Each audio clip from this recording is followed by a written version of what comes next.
Bonjour à tous et bienvenue dans les dessous des bibliothécaires.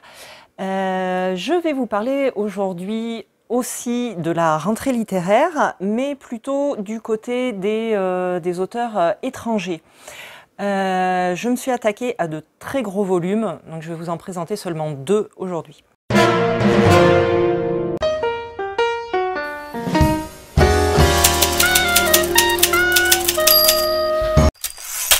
Alors pour commencer, un très gros coup de cœur, c'est le dernier livre de Michael Christie et ça s'appelle « Lorsque le dernier arbre ».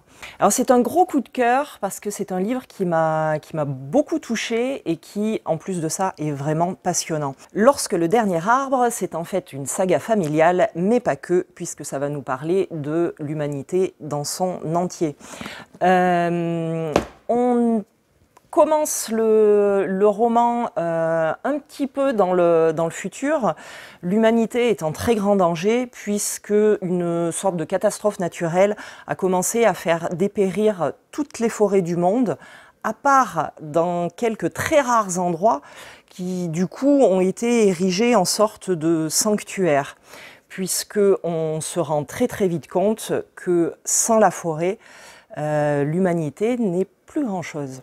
Et puis petit à petit, on va s'intéresser à la vie d'une famille en particulier qui est particulièrement liée à un de ces sanctuaires qui s'appelle Greenwood. Et le roman est construit un petit peu comme un diabolo, vous voyez. On commence dans le futur et puis on retourne dans le passé de génération en génération.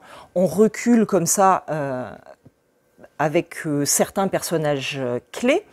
Et puis, à peu près au milieu du récit, à nouveau, on va élargir tout ça et on va revenir petit à petit dans le présent, qui est notre futur, enfin, si vous voyez ce que je veux dire. La vie de cette famille est intrinsèquement liée aux arbres et à l'utilisation que l'on en fait.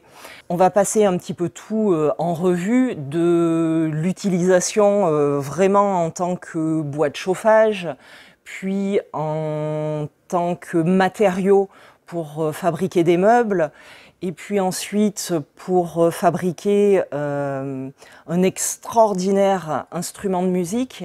À chaque fois, chaque personnage est complètement passionné par les arbres et sa vie en dépend. Jusqu'à donc le grand final où on se rend compte que notre vie en dépend de façon littérale.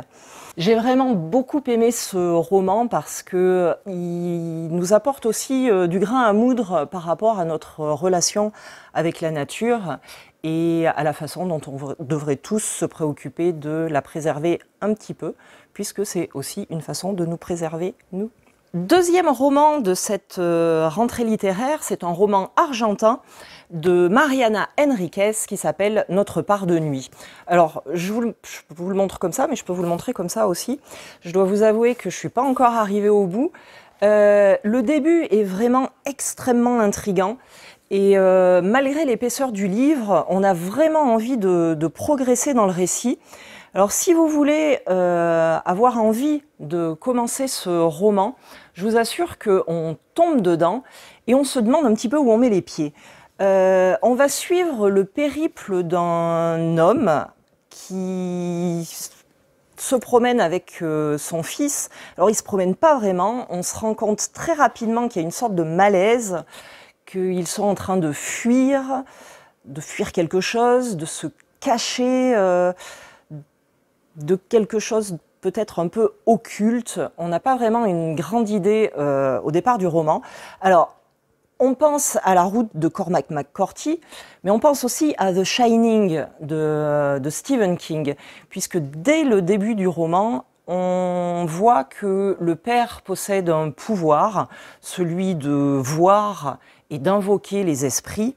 Et en fait, il s'est donné pour mission d'apprendre à son fils à gérer son propre pouvoir, puisqu'il en a hérité. Il y a un petit peu de malaise, mais il y a une très bonne intrigue. Je suppose que le propos de l'auteur n'est pas juste de nous faire faire une incursion dans le fantastique. On a envie d'aller plus loin. Et vous aurez envie d'aller plus loin aussi. Si vous avez lu notre part de nuit, n'hésitez pas à nous envoyer vos commentaires et vos impressions. Et à très bientôt dans les dessous des bibliothécaires.